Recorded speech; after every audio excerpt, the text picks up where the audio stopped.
Olá, pessoal, boa noite, sejam todos bem-vindos à TVD News 581 da Parabólica Digital e ao canal Silvio Navarro, que nos dá espaço para que possamos transmitir para mais pessoas as informações, a mensagem. Quero lembrar a vocês que logo, logo estaremos em mais canais abertos espalhados pelo estado, pelo Brasil, e também na Claro TV, exatamente no dia 1º de agosto. Como toda sexta-feira, que ao invés de ser S de sextou, é S de sabedoria, nós temos Lucas Berlanz aqui para falar sobre os principais fatos da semana. Boa noite, Lucas. Boa noite, Camila. Saudações mais uma vez a todos os espectadores da TVD News, de onde quer que nos assistam. É sempre uma grande satisfação, sempre um grande prazer. Espero que tenhamos mais um encontro proveitoso de reflexões, sempre sob uma perspectiva liberal. Lucas, quero começar indicando para o pessoal o Instagram do Instituto Liberal, Instituto_Liberal, para quem quer ficar bem informado, sem viés, sem narrativa, sem nada. Informação pela informação. Está aqui, informação rápida, com cortes, com cards, para quem não tem muito tempo, dá uma lida aí nas legendas, vai estar bem informado o dia todo. Certo, Lucas? Com certeza, com certeza. Lucas, gostaria de começar a respeito da tarifa de Trump, que foi o que causou aí uma guerra de narrativas nessa semana. Inclusive, o PT gastou R$32 mil para acusar o Bolsonaro de ser o responsável pelo tarifaço. Já o pessoal da direita acusa o Lula e o Moraes. E eu gostaria de que você falasse, explicasse um pouquinho a respeito dessa tarifa. Como diz o artigo do Gabriel, tarifa de Trump não é sanção, mas ofensiva comercial, quando o Trump afirma que é uma sanção por conta da ofensiva de censura ditatorial que nós estamos vivendo no Brasil. Pode falar um pouquinho sobre isso?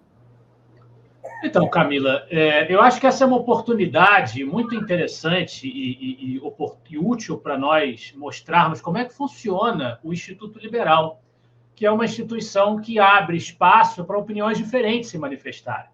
O Instituto tem a sua linha editorial, baseada nos princípios do liberalismo, mas, dentro disso, as várias vertentes liberais podem se expressar, podem manifestar os seus posicionamentos, as suas interpretações. E também a gente pode ter opiniões diferentes sobre o noticiário, sobre o que está acontecendo, né, no país, no mundo, enfim. A gente tem perspectivas distintas se expressando e isso é muito bom. Gabriel Wilhans é um brilhante articulista, eu tenho uma grande satisfação de ter sido já o presidente quando ele começou a escrever, de ter trazido o Gabriel para escrever. É um articulista extremamente lúcido, corajoso, que não teme as patrulhas. A gente sabe muito bem que qualquer coisa que você diga, principalmente dentro do nosso próprio campo, a gente vai ser criticado. Você não é de direita o suficiente, você não está batendo continência para o nosso político de estimação. Você sabe como é que funciona, Camila. Então, a independência, a autonomia de pensamento, a coragem da opinião, para mim é algo muito meritório, por excelência, por definição. Então, eu tenho uma grande admiração e respeito pelo Gabriel, mas esse é um assunto em que nós discordamos.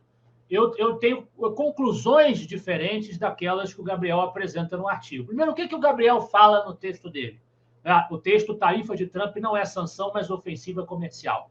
Ele pega o texto da carta que o Donald Trump enviou ao Lula, anunciando essa sanção tarifária de 50% nas exportações brasileiras, que, de fato, essa carta, como praticamente todas as cartas que o Trump mandou para outros países que também foram vítimas da sua tarifação, alvos da sua tarifação, ela tem uma boa parte dela dissertando sobre preocupações comerciais, embora no caso do Brasil essas preocupações comerciais envolvam também os interesses do negócio digital, das plataformas de comunicação, as mídias sociais, que são atingidos diretamente pelas decisões censoras jurídicas brasileiras, que afetam, como nós já dissemos aqui várias vezes, interesses norte-americanos, mas, de fato, tem uma boa parte do texto que fala de questões comerciais.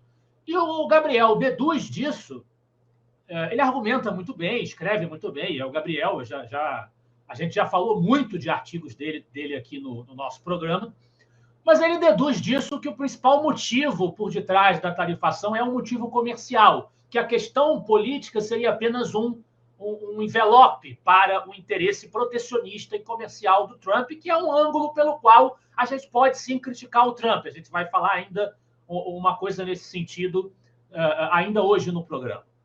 Mas ele acha que, nesse caso específico do Brasil, se trata também de uma manifestação protecionista do Trump, que o principal motivo dele é esse. Consequentemente, a segunda conclusão que o Gabriel tira no artigo dele é que a direita, como um todo, os liberais, sobretudo, que são a principal preocupação dele, para evitar a narrativa do PT de que nós, a direita, somos os culpados por essa tarifa, provocamos essa tarifa, suscitamos essa tarifa, nós deveríamos nos unir em uníssono em um discurso, que será o mesmo discurso do PT, nesse caso, né, contra a tarifa do Trump, em protesto veemente, fazendo oposição à tarifa do Trump. Eu não vejo dessa forma, por razões, sobretudo, estratégicas. Em primeiro lugar, embora o Gabriel e uma série de analistas brasileiros estejam dizendo que a principal motivação seria comercial, todos, sem exceção, os noticiários americanos que eu consultei falam o contrário. A motivação do Trump é principalmente política. E por quê? Porque realmente, a meu ver, tudo aponta para isso. O Brasil é deficitário na relação comercial com os Estados Unidos. Então, o argumento que o Trump usa para motivar e justificar as suas tarifações, quase sempre, um argumento de déficit comercial, não se aplica no caso brasileiro. E, não obstante, o Brasil está tomando a maior tarifação. Talvez agora venha a perder para a Rússia, né? As sanções da Rússia que vão aumentar. Mas o Brasil está tomando a maior tarifação de todas, mesmo sendo deficitário. Os Estados Unidos são deficitários na relação comercial conosco. Então, por que razão, e isso vindo logo depois de uma oportunidade política clara que se abre, a provocação do Brasil aos Estados Unidos, a Israel, o flerte ali do Brasil com o autoritarismo dentro dos BRICS, né? O Lula fazendo de tudo para aparecer, aliás, continua fazendo, porque ele está dobrando a aposta, ele vai até a CNN dar entrevista para falar que o Trump deveria estar preso, né? Com o Brasil, com a importância que ele tem dentro dos BRICS, assumindo essa posição internacional, querendo ser um paladino antitrumpista, a gente tem inúmeras razões para dizer que a principal motivação do Trump para uma tarifa dessa dimensão é uma motivação política. Então, eu não concordo que a motivação seja, sobretudo, comercial. Agora, essa decisão do Donald Trump, independentemente do que Eduardo Bolsonaro fale, independentemente do que este ou aquele parlamentar ou influenciador oposicionista fale, isso é importante chamar a atenção do espectador, essa tarifação é uma decisão soberana de política comercial do presidente dos Estados Unidos da América. Foi o Donald Trump que decidiu. Quem é que tem que resolver essa situação? Quem é que tem que tentar diálogo com o Trump para enfrentar essa tarifação, que evidentemente pesa sobre os brasileiros, pesa sobre o nosso setor produtivo, pesa sobre o trabalhador brasileiro? Evidentemente, ninguém poderia ou deveria sair soltando confetes porque o Brasil recebeu uma tarifação de 50%. É claro que não. Mas quem é que deveria resolver isso? É o governo brasileiro. Por pior que seja o nosso governo, a gente tem um governo em exercício legítimo, a gente tem um presidente da República ali, ocupando uma posição de presidente. Eles é que têm que dialogar, eles é que têm que estabelecer o contato com o governo norte-americano, com a diplomacia norte-americana, que não estabeleceram esse tempo todo de governo, 2 anos e 7 meses de governo brasileiro, e não fizeram nada para criar pontes de diálogo com o Trump, nada. Então, quem tem que resolver são eles. E por isso que eu tenho dito, para deixar clara a minha posição aqui para quem nos assiste, e disse isso também no artigo meu sobre o assunto, que também foi publicado no site do Instituto Liberal, que está com o título Tarifas de Trump contra o Brasil, sobre motivações e responsabilidades. O que eu tenho dito é simplesmente o seguinte, que o papel da oposição é continuar pressionando, continuar travando o diálogo com canais diplomáticos norte-americanos para pedir sanções individuais, que é o que a gente tem pedido, a oposição tem pedido desde o começo, que as pessoas que são responsáveis pelo que acontece aqui, pelo autoritarismo brasileiro, sejam atingidas diretamente. A Lei Magnitsky é isso, suspensão de passaporte é isso. A gente tem que continuar pedindo que façam isso e cobrando o nosso governo, as nossas autoridades. O papel da oposição brasileira é se opor, como diz o nome, às autoridades brasileiras. não é querer sinalizar virtude e engrossar o discurso do PT e do STF de defesa da soberania. Não é esse o nosso papel. Eu acho que, estrategicamente, isso não vai nos ajudar. Eu compreendo o receio das pessoas, de boas cabeças, Camila, de que o PT consiga construir uma narrativa de que a direita é responsável e, por isso, essa tarifa acabe beneficiando politicamente o Lula. Mas, ao contrário do caso, por exemplo, do Canadá, que muitos citam como exemplo, nós estamos há mais de um ano da eleição. Se o governo brasileiro, que é quem tem, repito, a responsabilidade de resolver o problema, conseguir contratar para a população brasileira uma tarifação de 50% para as nossas exportações até outubro do ano que vem, eu tendo a achar, posso estar sendo ingênuo, mas tendo a achar que a nossa sociedade vai cobrar a quem de direito. Lucas, o Rafael Zittelman, ele também falou a respeito do Trump, né? As ameaças de Trump e Musk pode ser um desastre para o futuro espacial dos Estados Unidos. Pergunto, como ignorante no assunto que sou, o Trump, ele está tentando fazer uma destruição total, tarifando a 50%, a 30% outros países, enfim, e agora dentro dos Estados Unidos, porque eu vejo muitos, né, o pessoal que mora nos Estados Unidos e tudo, que apoiaram o Trump, que eu conheço, estão meio chateados com ele. Pode falar um pouquinho a respeito do artigo do Ranier? Por que as ameaças de Trump a Elon Musk pode ser um desastre? O Rainer Zittelmann é um historiador alemão que vem contribuindo com artigos para o Instituto. Também começou a escrever durante a minha gestão como presidente, nesses últimos anos do Instituto.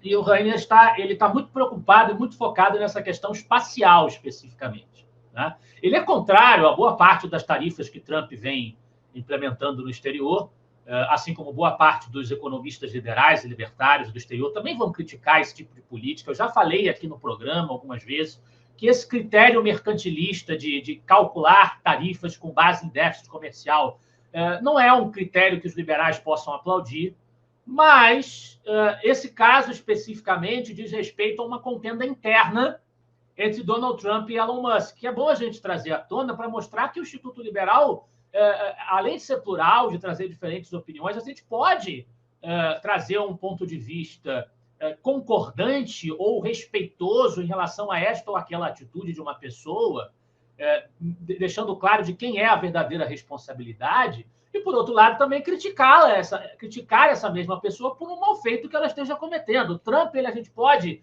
se servir dele, tentar obter dele alguma coisa de útil para os interesses dos liberais conservadores brasileiros e, ao mesmo tempo, discordar das suas ações políticas também. Nesse caso, eu concordo totalmente com o posicionamento do Rainer Zittelmann. Não tem justificativa para o que o Trump está fazendo em relação ao Elon Musk. O que o Rainer Zittelmann está descrevendo nesse artigo? Que é o artigo As ameaças de Trump a Musk podem ser um desastre para o futuro espacial dos Estados Unidos.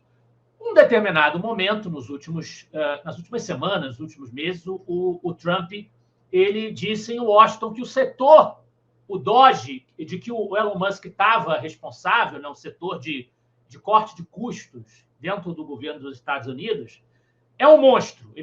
O Trump resolveu atacar o DOGE, né, que Elon Musk, um importante aliado do governo do Trump, o Trump resolveu lançar os seus torpedos contra ele. É um problema que, às vezes, a nossa direita manifesta, né? Sair torpedeando os seus aliados mais importantes apenas por algumas divergências menores. Muito bem. O Trump disse que o Elon Musk provavelmente já recebeu mais subsídios do que qualquer outra pessoa na história, de longe. E sem os subsídios, ele teria que fechar tudo e voltar para a África do Sul.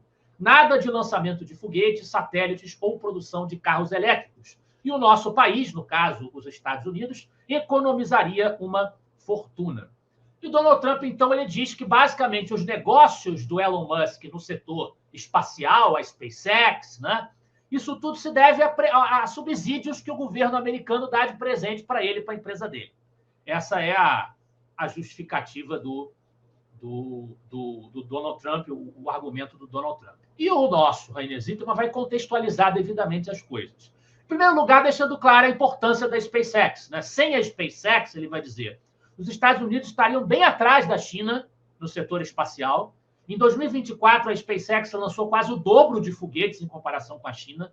Se a China é uma grande preocupação do Trump, né, o tempo todo, ele deveria ficar feliz com isso. Né?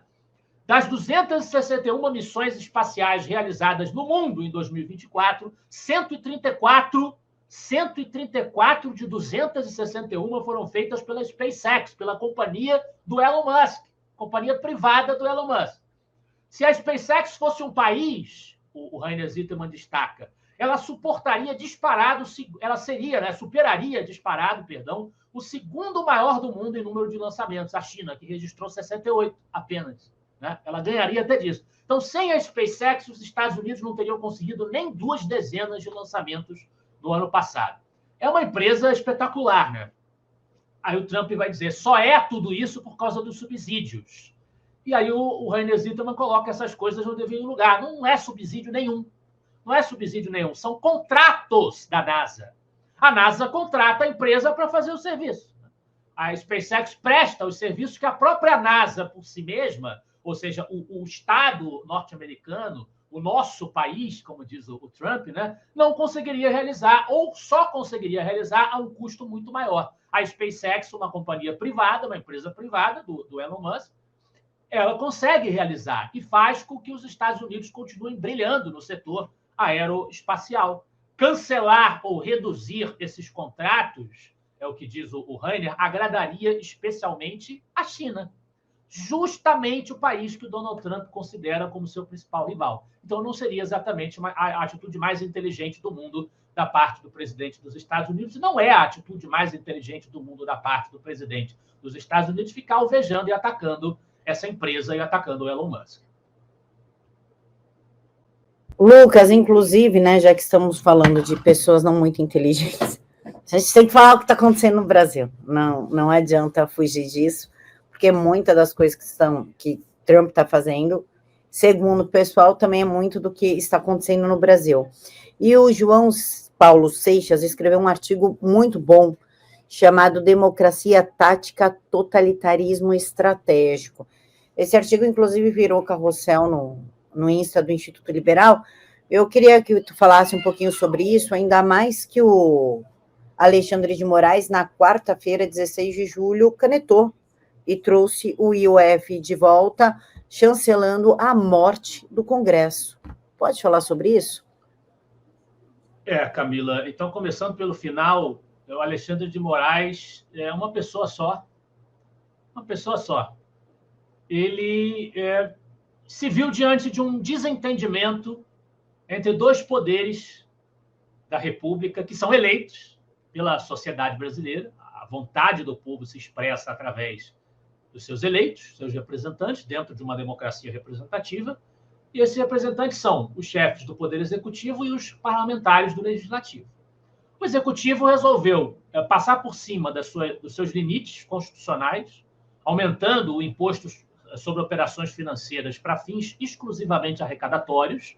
A gente comentou isso no programa anterior, que o governo tinha essa intenção.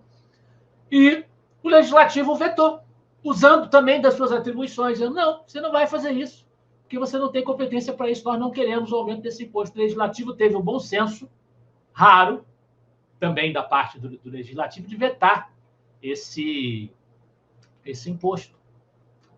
Muita gente ligada à esquerda, em nome da democracia, né, dos direitos humanos, do bem da sociedade, e aí aquele floreio retórico, que é justamente o que o João Paulo Seixas aborda no artigo dele, né, como é que as palavras são deturpadas pelo movimento esquerdista, revolucionário, para significar exatamente o contrário do que elas significam, e os conceitos, os valores também são completamente deturpados, no melhor estilo orwelliano, em 1984, de George Orwell.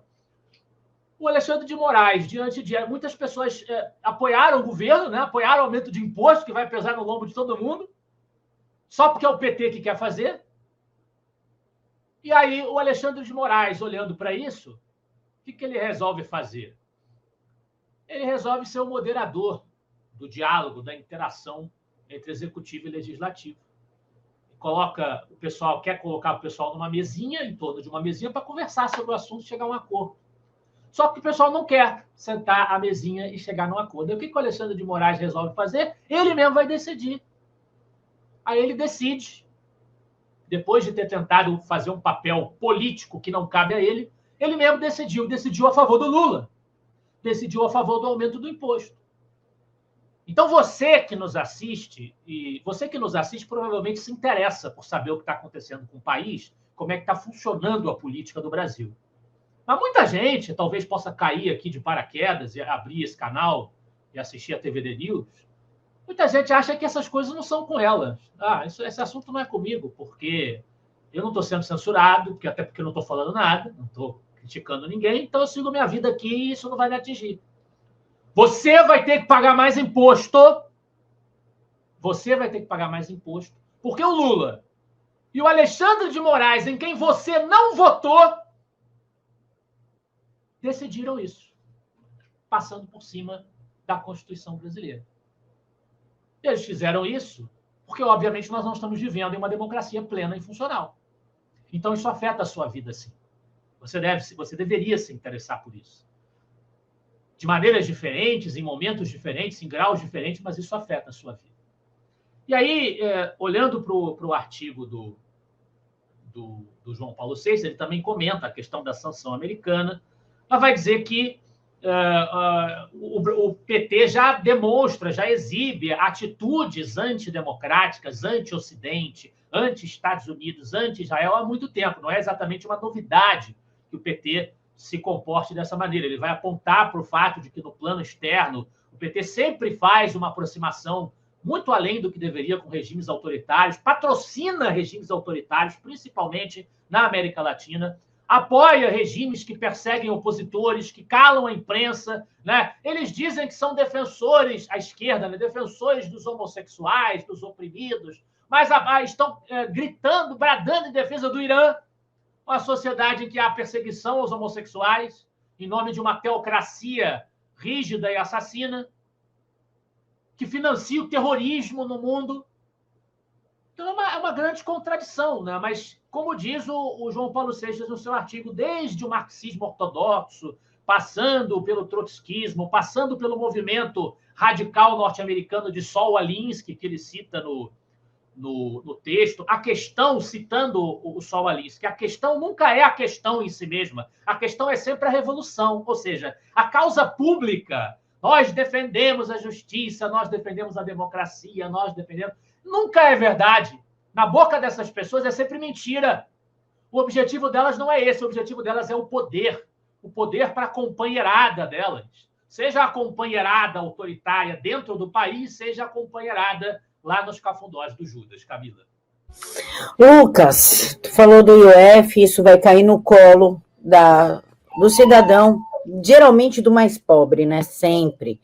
O pessoal não consegue entender que o poder de compra do pobre é muito menor que do rico. Então, portanto, a taxa dói muito mais no pobre do que no rico. A questão é essa. E aí, enquanto tu falava, eu printava algumas manchetes que acabaram de sair, que vão ensejar mais impostos. O Haddad parece que coloca um imposto novo, se não me engano, a cada 64 dias, ou é 52 dias. E agora tem governo Lula busca 86 bilhões para evitar rombo fiscal em 2026. Aí o outro é... Peraí, que é isso aqui, peraí. Me perdi aqui para cima. CGU aponta distorções de 4 bilhões nas contas do Ministério da Educação. Tudo de hoje, tá?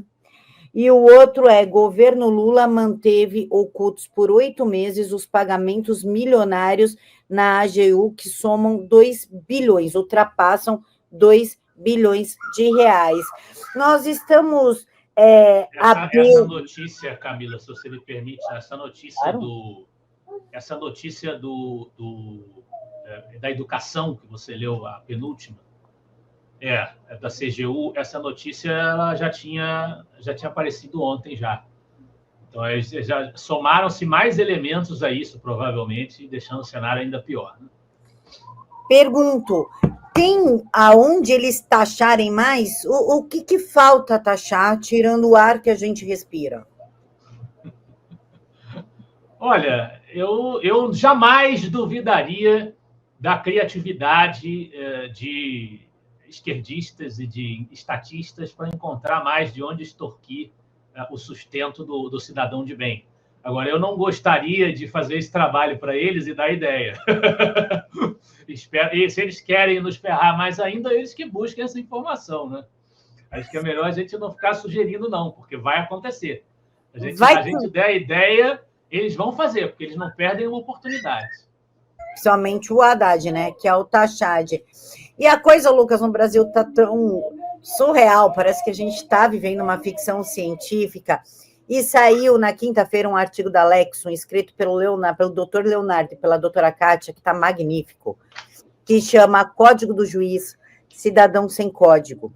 E nesse artigo ele fala sobre a reforma do Código Civil, que é bizarra também, que a analogia que eles usam é que passa a herança por um herdeiro incerto, inclusive, que dá poderes para alguém que a gente nem sabe quem é. Eu queria que tu falasse a respeito disso e o quão isso vai impactar nas nossas vidas, mas, embora nós nem tenhamos mais uma Constituição, mas o pouco que nos resta, o que impacta? Realmente, nós já estamos num cenário de total insegurança jurídica, em que o que vale é a vontade dos nossos árbitros, dos nossos juízes, principalmente aqueles que ocupam a cúpula do judiciário. Então, a gente já tem um cenário de total instabilidade, total indefinição, em que o texto da Constituição não vale mais na prática. Ele pode até servir como uma orientação para algumas questões, enquanto os ministros do STF não acham que essas questões os incomodam, né? Mas nas questões realmente fundamentais, quem decide são eles como é que as coisas vão funcionar, independentemente do que a Constituição diga. E isso nós já falamos aqui desde, pelo menos, 2016, antes mesmo do inquérito de 2019, o famigerado inquérito das fake news, porque em 2016 o Lewandowski já tinha decidido poupar a Dilma de punições que ela deveria receber como presidente impeachment. Mas o Código Civil brasileiro, que a gente também já abordou esse tema de tão importante que é, o Instituto Liberal está focado em colaborar com iniciativas no sentido de denunciar esse problema, denunciar os riscos que nós corremos. O Código Civil brasileiro é um documento muito importante do ordenamento jurídico do país, que versa sobre as relações entre as pessoas físicas, os nossos CPFs, cada um de nós, e também as pessoas jurídicas, as empresas. Versa sobre casamento, versa sobre herança, versa sobre família. Então, versa sobre inúmeras questões fundamentais da vida humana, no nosso meio social, nas nossas relações estabelecidas em sociedade. Então, é muito importante. E a reforma do Código Civil que se quer fazer, que foi patrocinada politicamente pelo Rodrigo Pacheco, ela tende, pelo seu texto, pelo que está sendo proposto, a consagrar, a legitimar e até piorar esse domínio do arbítrio e da vontade do juiz, que já está prevalecendo na prática na sociedade brasileira hoje. E aí, a Kátia Magalhães e o Leonardo Correia, representando a Lexon, escreveram esse artigo, Código do Juiz Cidadão Sem Código, analisando um texto do ministro Luiz Felipe Salomão, publicado sob o título Reforma do Código Civil de Volta para o Futuro. Aí eles até brincam no artigo que é um título cinematográfico, né? Vocês devem conhecer a franquia cinematográfica de ficção científica De Volta para o Futuro, a franquia antiga de muito sucesso, passava muito na sessão da tarde, que, segundo eles no artigo, poderia muito bem se chamar O Privilégio da Última Palavra, ou ainda Código do Juiz, Cidadão Sem Código, que é exatamente uma referência a você colocar autoridade na mão da imaginação do juiz, da vontade, do gosto, do poder do juiz, e não da lei, o que faz com que o cidadão, na prática, fique desprotegido do império de um código legal explicitamente determinado. Sob a justificativa de atualizar o Código Civil, conforme eles argumentam no texto deles, o projeto propõe cristalizar em lei, é o que eu estava dizendo, o ativismo judicial, que já se tornou praxe. Já funciona, mas eles querem oficializar o negócio através dessa reforma do Código Civil. O ministro defende que o texto precisa refletir o entendimento consolidado, o texto do código, né, do novo código que eles querem aprovar, o entendimento consolidado dos tribunais, sobretudo o STF e STJ, como se a função do legislador, que é o parlamentar, fosse institucionalizar interpretações criadas fora do texto, em vez de devolver o direito ao seu leito normativo. Ou seja, ele está dizendo, basicamente, que os deputados e senadores têm que aprovar a prática que o judiciário não eleito determinou e oficializar essa prática, e não eles mesmos fazerem a lei com base na vontade daqueles que votaram neles e que os elegeram para tal. É uma inversão da ordem que ele está basicamente propondo, uma inversão de método e de legitimidade, como o artigo também mostra, né? Por exemplo, o Salomão exalta no artigo dele, que eles estão criticando, a decisão do STF no tema do Marco Civil, que passou a liberar, basicamente, a censura prévia das plataformas digitais. Ele antecipa o projeto de reescrever a responsabilidade civil, é o que eles dizem no texto, à imagem da jurisprudência, ignorando a Constituição de 88, o Pacto Constitucional de 88, e a presunção de liberdade que deveria proteger o cidadão contra o arbítrio, mesmo quando disfarçado de diligência, né? Então, eles defendem no artigo os méritos do Marco Civil, que a gente sabe, mas para o Salomão ele não está nem aí. Está mais do que certo. Se o STF decidiu, o Judiciário tem que colocar uma cereja de bolo e coroar a decisão do STF. E mais adiante, também, a questão da herança, a qual você fez referência, eles vão dizer que, aplicando regras inexistentes no ordenamento atual, o STJ do próprio Salomão, que é ministro do STJ, a gente esqueceu de fazer menção aqui, de que órgão ele era ministro, né? Ele é ministro, estipulou para o herdeiro o início do curso da prescrição a partir da data da abertura da sucessão. E ainda impediu a suspensão ou interrupção do prazo prescricional pela propositura de uma ação de investigação de paternidade. Assim, por determinação do tribunal, o tribunal decidiu isso, um sucessor duvidoso, que a gente não saiba se realmente é herdeiro ou não, antes mesmo do reconhecimento oficial de que é herdeiro, ou seja, da certeza que tem que ser concluído que há certeza disso, legalmente, juridicamente, ele poderá reivindicar a sua parte na herança. Ele vai ter, antes mesmo de provar, né, a novidade é fundamentada em dispositivos do projeto do novo Código Civil, que o Legislativo nem aprovou, mas o ministro do STJ já julgou com base nisso.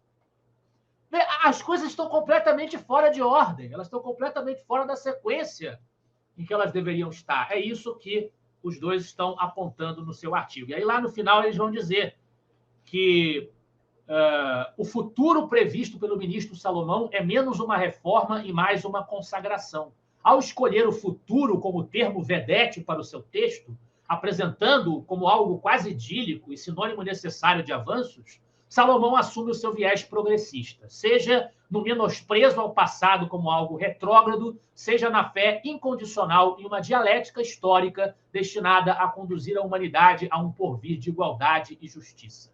A toda essa utopia, preferimos a tradição do primado da Constituição, da legalidade e da previsibilidade jurídica. Respeitemos o passado que estabeleceu para nós um marco constitucional em torno do qual a nossa sociedade opera. Senão, é a barbárie, senão é a ditadura, Camila. Lucas, vamos para um tema leve, porque são 30 minutos de tema pesado aqui. Antes da gente falar do Gudan, que eu passei até uma vergonha na vez que eu gravei com o professor André Burger, que eu achei que era o cara do cigarro, que é o Dangarã. Essas ações, Lucas, do Alexandre de Moraes, a meu ver, o Congresso já estava fechado, mas ontem foi chancelado. Ontem ele trancou e jogou a chave fora. Terá consequências políticas internacionais no Brasil? Por exemplo, sei lá, com o Japão, assim, com países grandes, economicamente grandes, terá algum tipo de consequência ou não? O que acontece no Brasil fica no Brasil. Camila, isso está sendo denunciado, e por isso eu volto a bater na tecla. É importante o trabalho da oposição de denunciar o que acontece aqui. E as potências estrangeiras que têm, a gente tem que jogar, e é um jogo. a gente não está, é importante dizer isso, a gente não está louvando, idolatrando, divinizando. Eu não estou. Nenhum liberal que se preze deveria fazer isso. Qualquer político. Eu não estou aqui para puxar o saco no popular do Bolsonaro, do Trump, do Lula, de quem quer que seja. Mas eles são ferramentas. As ferramentas que politicamente, ou seja, de acordo com a organização da sociedade em que se vive, seja nos Estados Unidos, seja no Brasil, são as ferramentas que politicamente se tornam viáveis e possíveis para levar adiante o que nós queiramos fazer, as agendas que nós queremos fazer. Se a oposição encontra suporte político viável nos Estados Unidos para cobrar o autoritarismo brasileiro, que reverta o Brasil a uma condição democrática efetiva, ou seja, reverta o autoritarismo judicial, a oposição tem legitimamente à sua disposição esse instrumento para utilizar. E, repito, a esquerda, o governo Lula, o Barroso, o STF, eles não têm moral nenhuma para reclamar disso, porque também fizeram apelos aos Estados Unidos no governo Joe Biden. A gente já falou sobre isso aqui. Então, a hipocrisia vir com esse papinho, nacionalismo, soberania, que o Brasil é dos brasileiros e só os brasileiros é que cuidam das questões daqui. Se na semana anterior você queria chamar, ontem você queria chamar especialista da China para ensinar brasileiro a censurar. Não vem com essa. Não vem com essa. É palhaçada esse discurso. É ridículo que esse discurso cole para alguém minimamente informado, minimamente ciente do que está acontecendo no Brasil e no mundo. É ridículo. Não tem nacionalismo, coisa nenhuma. Então, usar esse instrumento de conscientizar potências estrangeiras sobre o que acontece no Brasil é legítimo. Isso não é uma agressão à nacionalidade brasileira. Muito pelo contrário, faz parte do esforço que nós estamos fazendo para libertar o Brasil da situação em que ele se encontra. Isso eu acho que a oposição brasileira deve continuar fazendo. Não vejo o Japão se envolvendo nisso. Mas, além do Donald Trump, além dos Estados Unidos, além da base parlamentar republicana, do Partido Republicano, que vem fazendo coro aos reclames que a oposição vem fazendo lá, em Washington, a gente já teve também nos últimos dias, não é por causa do Moraes, não é por causa do STF, mas é por causa da posição que o Brasil vem exercendo internacionalmente, que para mim é o principal motivo dessas ações. Os dois principais motivos políticos do Trump para essa sanção que ele impôs. Primeiro, o desafio que o Brasil vem fazendo à política dele, Trump, a política dos Estados Unidos, e vem fazendo ao Ocidente, por extensão. E segundo, o fato de que a censura, se fosse a censura pura e simplesmente, confesso que não sei se o Trump faria alguma coisa. Não sei. Mas a censura que ele vem implementando prejudica as big techs, prejudica as companhias digitais de plataforma social, de mídias sociais. O que afeta interesses norte-americanos. As decisões do Moraes afetam cidadãos residindo legalmente nos Estados Unidos. Então, essas são as principais razões para ele reagir, na minha opinião, que são razões políticas, que são razões que dizem respeito à agenda política do Trump, e não comerciais. Mas a gente já teve também a OTAN, portanto, não é apenas o Trump, a OTAN, ameaçando o Brasil de sanções nos últimos dias, pelas relações do Brasil com a Rússia. Brasil, Índia e não sei se foi a China, enfim, não me lembro qual foi o terceiro país. Mas eles ameaçaram 3 países de sanções por estarem alimentando economicamente a Rússia, no momento em que a Rússia sofre cercos, nos últimos anos econômicos, dos países ocidentais, pela sua agressão facínora à Ucrânia. Né? Então, existe uma reação internacional ao que o Brasil está fazendo, o Brasil como um todo, não apenas o Moraes isoladamente. Eu não vejo o Japão sancionando o Brasil por causa da censura do Moraes. Mas o Trump tem motivos mais próximos, estratégicos, para fazer isso. E ele já está fazendo, já está sancionando. O que a gente espera, repito, é que a oposição continue pressionando, dialogando com as forças norte-americanas para que haja sanções individuais, que é o que a gente quer ver acontecendo contra os togados, contra o procurador da República, contra, enfim, as figuras que são responsáveis por esses processos, investigações, censuras, decisões ilegais. Eu queria chamar a atenção aqui para um fato que aconteceu literalmente essa semana, logo depois, 2 dias depois da tarifação do Trump, Camila, se você me permitir falar Claro. na sequência. O Moraes é um homem mau. Eu não tenho outra palavra para utilizar para me referir a ele. É um homem mau. Ele é um homem cruel.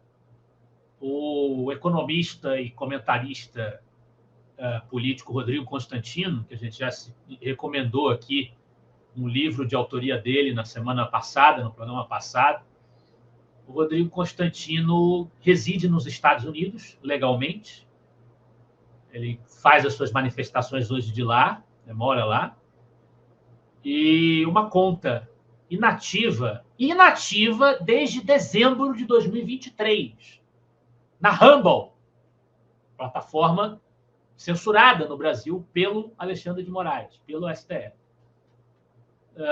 Ele teve uma conta inativa desde dezembro de 23, acionada, processada pelo Moraes, logo depois da tarifação do Trump, dizendo claramente, para quem quisesse ouvir, que não seria tolerada a intromissão das decisões brasileiras nos interesses norte-americanos, ferindo os interesses de companhias e cidadãos norte-americanos, que isso tem que acabar. 2 dias depois, o Moraes moveu uma ação contra uma conta inativa que tinha, segundo o advogado da Rumble disse em entrevista à CNN, vídeos musicais, comentários políticos, que são protegidos pelo princípio da liberdade de expressão. É assim que a civilização norte-americana entende, né? Talvez a civilização alexandrina não entenda. Mas a civilização norte-americana entende dessa forma. E essa conta inativa foi processada sob pena de multa para a Rumble, mantendo a conta ali, no exterior, porque aqui no Brasil já não é mais acessível, e exigindo a entrega de dados, os conteúdos e os dados do usuário, os dados do Constantino para ele. E o Constantino foi obrigado a ficar sabendo dessa estrovenga, dessa investida do Moraes, que claramente é um protesto do Moraes, muito indignado com a carta e o tarifaço do Trump, para mostrar que ele continua podendo. Né? Foi um protesto do Trump. O Constantino ficou sabendo disso pela televisão do hospital. Ele continua internado, está se recuperando de um transplante de medula, porque está enfrentando, e se Deus quiser, vencendo, um câncer. Alexandre de Moraes realmente não vale nada. É só isso que eu queria dizer. Alexandre de Moraes, ele é psicopata perverso, né? O povo fala muito, mistura muito psicopatia e narcisismo. Todo psicopata é narcisista. Nem todo narcisista é psicopata, mas todo narcisista é perverso. Portanto, o Moraes, ele é um psicopata, narcisista, perverso, e isso só vai mudar quando ele sair. Quando ele for deposto do seu cargo, por isso que eu duvido muito. Né? Temos pessoas muito corajosas dentro do Congresso, sem qualquer tipo de pendência judiciária no Supremo, então dá para confiar, viu? Vai dar bom. Pois é, a gente tem um presidente da Câmara dos Deputados, um presidente do Senado, que muita gente da direita achou que tinha que eleger para conseguir cargo em comissão, e que claramente não vão fazer nada, né? Porque até agora eu não vejo sinal de que eles vão ter peito para enfrentar à altura o que está acontecendo aí. Então, valeu muito os carguinhos em comissão? Será? Não sei, né? Eu tenho minhas dúvidas. Só uma pergunta que eu lanço aqui para pensarem. Inclusive, Lucas, logo que o Alcolumbre foi eleito presidente do Senado, a primeira coisa que ele fez foi almoçar com Lula, garantiu ao Lula que o Senado não ia agir contra as pautas do governo e garantiu ao Moraes que nada seria pautado em relação ao impeachment. Então, o que a gente fala? Parabéns aos envolvidos, né? Vocês conseguiram. Parabéns. Lucas, eu queria falar um pouquinho sobre o Eugênio Goudin. O professor André Burger falou sobre ele há 2 semanas atrás, sobre a sua atuação no agro, e tu também escreveu a respeito dele. Pode falar um pouquinho? Na verdade, não é a atuação no agro do Eugênio Goudin, é que o Eugênio Goudin ele é um pioneiro da economia no Brasil.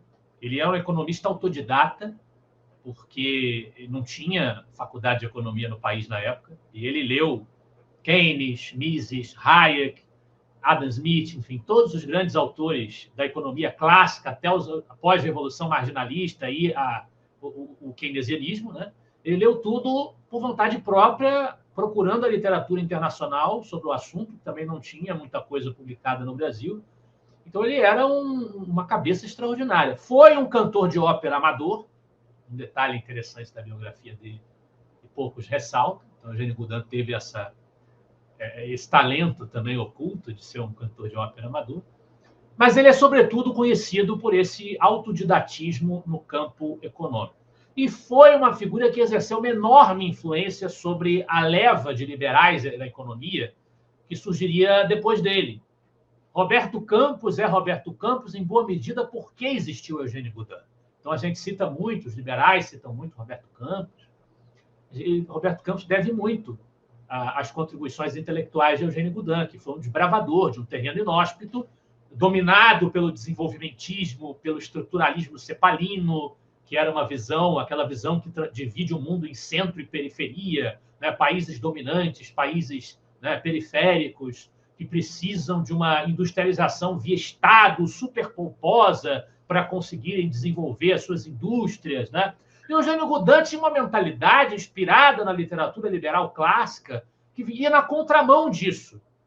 Ele defendeu o agro, aí sim, era um defensor teórico e propositivo do agro como a vocação brasileira do desenvolvimento. Não é que o Eugênio Goudin fosse contra a industrialização, que ele fosse contra a existência do setor industrial.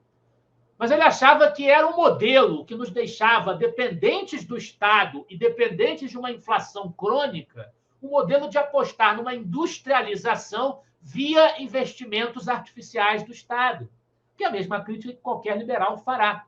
Ele achava isso desnecessário. Eugênio Goudin aponta que já havia a penetração de empresas privadas prestando serviços no Brasil desde ali a República Velha, que não era necessário que nós optássemos por um modelo superestatista, como o modelo da era Vargas, o modelo do desenvolvimentismo juscelinista. Isso não era necessário na cabeça do Goudin. Nós deveríamos aproveitar o altíssimo potencial agropecuário do Brasil para gerar excedentes de riqueza e aí, com base nisso, promover a nossa industrialização. E, ao mesmo tempo, Eugênio Goudin enfatizava muito a importância de qualificação do capital humano. O que quer dizer isso? Educação. Qualificar o indivíduo brasileiro, a mão de obra. E ele, como boa parte dos liberais da UDN na época, que enfrentavam o PSD do Juscelino, o PTB do Vargas e do João Goulart, ele acreditava na educação básica como um ingrediente importante para o crescimento, para o desenvolvimento da sociedade. E não nesse aporte de recursos do Estado, subsídios, enfim, protecionismo, substituição de importações, que é um modelo protecionista exatamente de base mercantilista, que foi prevalecente na cena política brasileira. É famoso o debate intelectual de Eugênio Goudin com Roberto Simonsen, grande homem da indústria brasileira, que tinha essa visão industrialista, no sentido de uma postura ativa do Estado para o desenvolvimento da indústria. E o Eugênio Goudin dizia, não, nós temos que atacar a qualidade do capital humano, porque isso vai nos dar uma mão de obra mais sólida, mais eficiente, isso vai nos dar uma urbanização menos caótica, menos desordenada, menos descontrole no êxodo rural, com a formação daquelas áreas periféricas, as favelas, que a gente costuma tanto apontar. Isso vai nos dar um crescimento sustentável, que se baseie em demandas econômicas e sociais reais da sociedade brasileira, e não em fantasias fabricadas pelo intervencionismo estatal. Isso o Eugênio Goudin defendia. O Eugênio Goudin teve uma experiência no Ministério da Fazenda, da Economia, do governo Café Filho, que foi vice-presidente do Vargas e assumiu o governo depois que o Vargas se suicidou. Café Filho adota uma política de viés mais judenista, mais liberal, mais inspirado nas democracias ocidentais do que o Vargas, pela experiência que ele teve na Alemanha. Eugênio Goudin se destacou pela defesa da responsabilidade fiscal, da importância do equilíbrio da moeda, representou o Brasil na famosa Sociedade Mont-Pelerin, que existe até hoje, que foi fundada por Hayek e outros grandes nomes para reunir os principais ativistas intelectuais do liberalismo e da economia de mercado no mundo. Também representou o Brasil na Conferência de Bretton Woods e já citava Mises e Hayek, os autores da escola austríaca, na metade ali do século XX, nos anos 40, 50, 60, quando o Instituto Liberal nem existia ainda, nem sonhava existir ainda.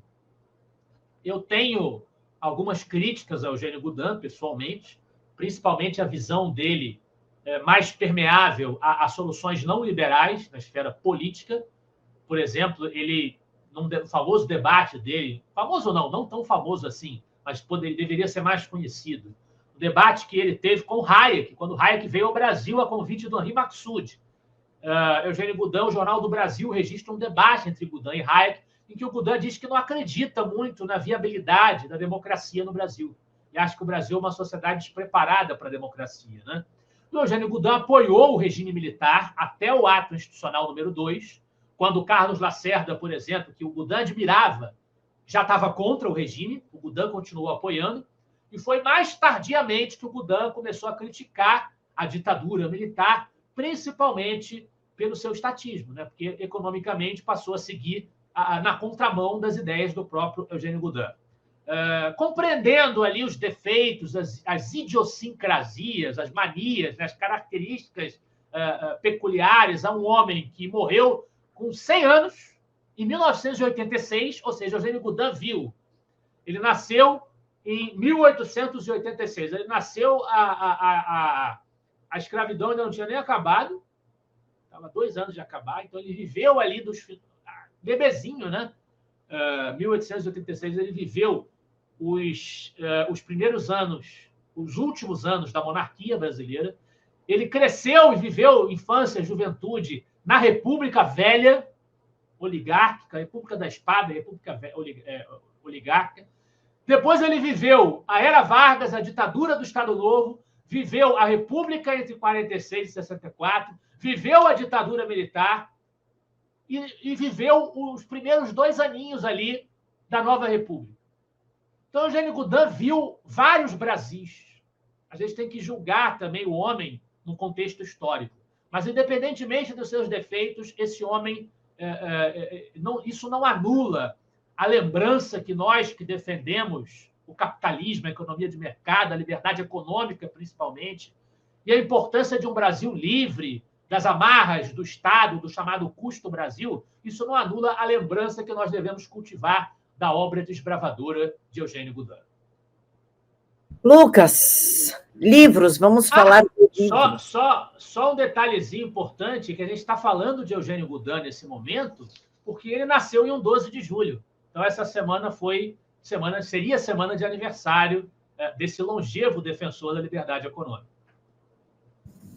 Agora, livros. Vamos falar de livros, meu amigo. A livraria do Instituto Liberal está com desconto para o pessoal que está seguindo aqui a TVD, está seguindo o Instagram do Instituto Liberal.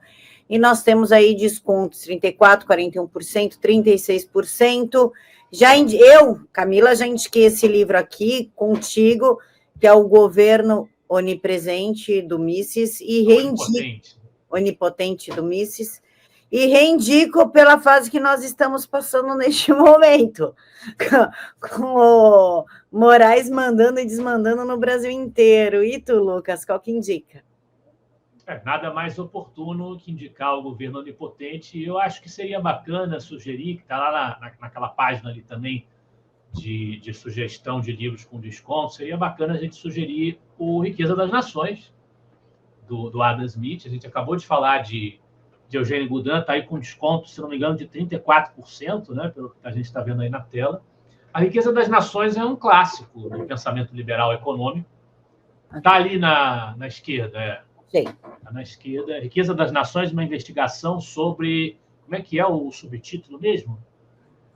Homem para ti. Está ali. Uma investigação sobre sua natureza e suas causas. Isso, a natureza e as causas da riqueza das nações. Essa edição aí tem um prefácio do Roberto Mota.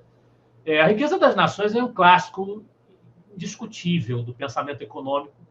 Ela encarna o papel de Adam Smith como um promotor aí da liberdade econômica, como um promotor da economia clássica, um inaugurador da economia clássica, que vai influenciar as elaborações liberais daí por diante.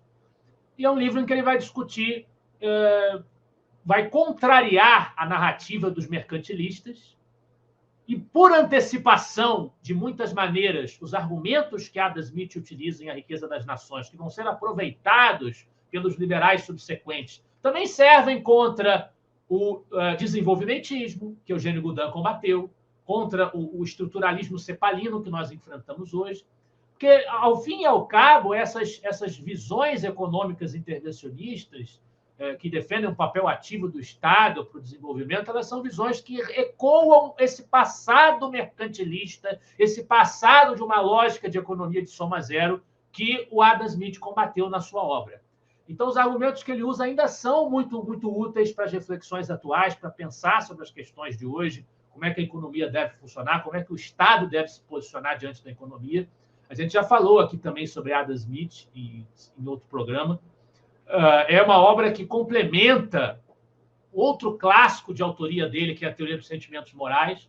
Então, eu indicaria para vocês a leitura da Riqueza das Nações, uma obra seminal que tem um papel fundamental na história do pensamento humano. Lucas, para a gente finalizar, só para chancelar o pessoal, o Instagram do Instituto Liberal, Instituto _Liberal, que inclusive tem carrossel e post a respeito do Adam Smith, da situação econômica do Brasil. Certo, Luquinhas?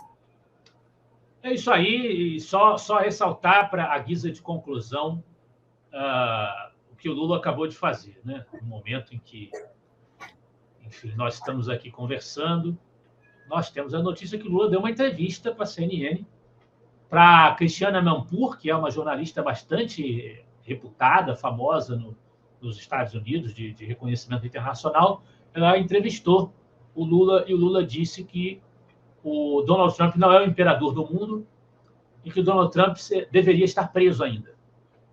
Ela disse que o Donald Trump deveria estar preso. Eu volto ao que eu tenho dito no programa inteiro. É papel de quem colocar o Brasil numa situação mais palatável no cenário internacional? É papel de quem negociar com as autoridades estrangeiras? É papel de quem resolver o buraco em que nós fomos enfiados? É papel de quem? Eu pergunto a vocês que nos assistem. É papel do nosso governo, não é? É papel das nossas autoridades. Você que está me ouvindo nesse momento, me assistindo nesse momento, você acha que a melhor maneira de resolver o problema é dizer que o presidente dos Estados Unidos deveria estar na cadeia? E lá nos Estados Unidos, para o jornalismo norte-americano, dizer que o presidente dos Estados Unidos deveria estar preso? Você acha que essa é a maneira correta de resolver o problema? Responda. Fique com a sua consciência e reflita sobre isso. Eu acho que a pinga subiu para a cabeça. Ele está completamente senil e está indo nas ideias da Janja, que mandou, que ofendeu o Elon Musk. Eu não vou repetir a palavra, mas, enfim, ofendeu o Elon Musk. Então, eu acho que quem está fazendo isso é a Janja, porque não é possível ninguém ser tão idiota num nível desse, só com muita cachaça na cabeça.